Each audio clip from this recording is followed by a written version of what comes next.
Have you ever, after a long, tiring day, taken a container of leftovers from the fridge, put it in the microwave, and thought you were making a quick and healthy choice? It's a familiar routine in millions of kitchens worldwide, a symbol of convenience in modern life. But what if I told you that this seemingly harmless act, depending on the type of food, could be silently turning your meal into a health threat?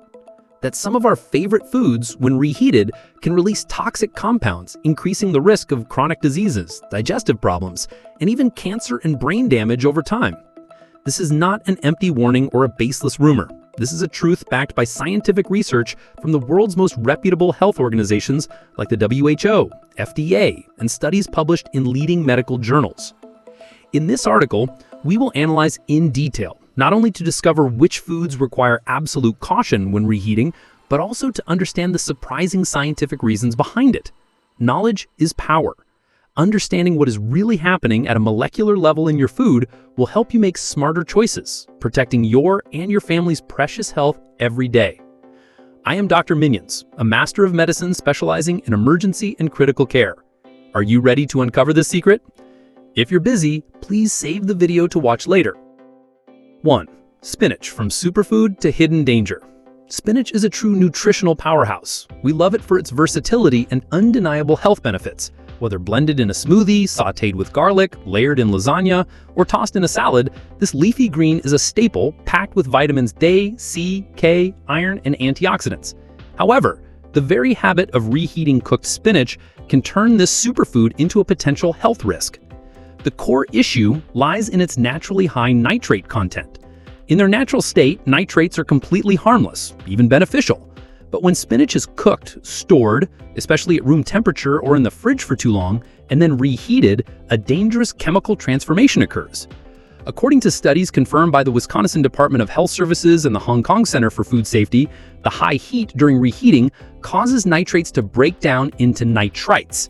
More alarmingly, these nitrites can further convert into nitrosamines, a group of compounds identified by the World Health Organization and the National Cancer Institute as being potentially carcinogenic. This risk is particularly linked to gastrointestinal cancers such as stomach and colorectal cancer.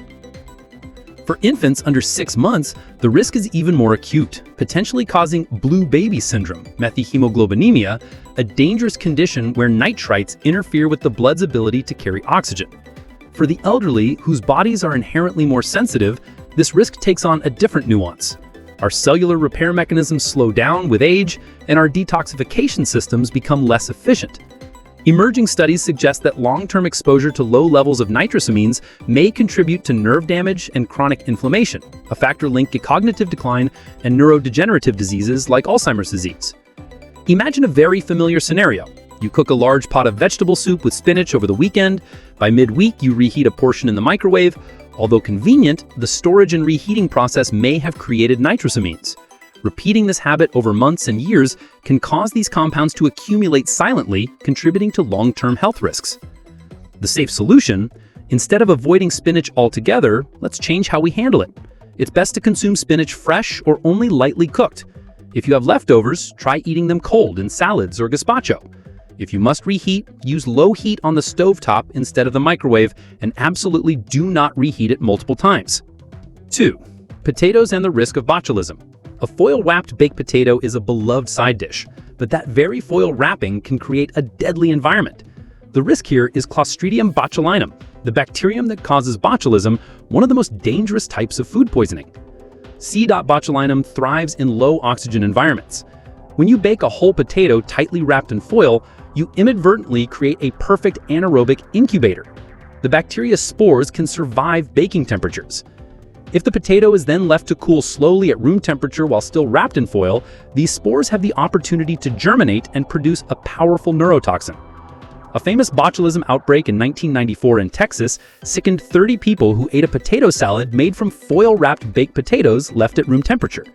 The botulinum toxin is colorless, odorless, and tasteless, but it can cause muscle paralysis, difficulty breathing, and even death. The elderly with potentially compromised nervous and immune systems are particularly vulnerable to its devastating effects.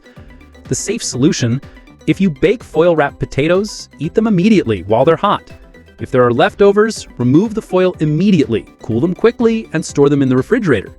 Absolutely do not leave baked foil-wrapped potatoes at room temperature. 3. Chicken and the silent oxidation process.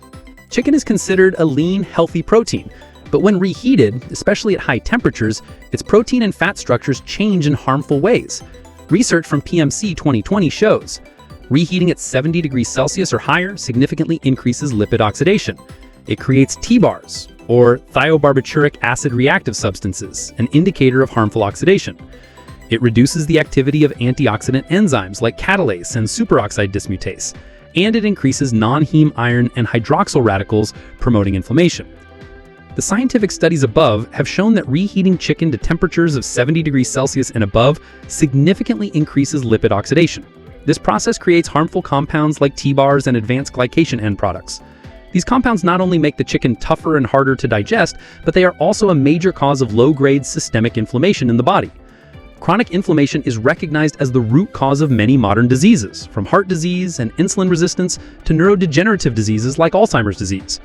For an aging body, continuously consuming inflammatory compounds is like adding fuel to a smoldering fire, depleting energy, reducing mental clarity, and accelerating the aging process. The safe solution.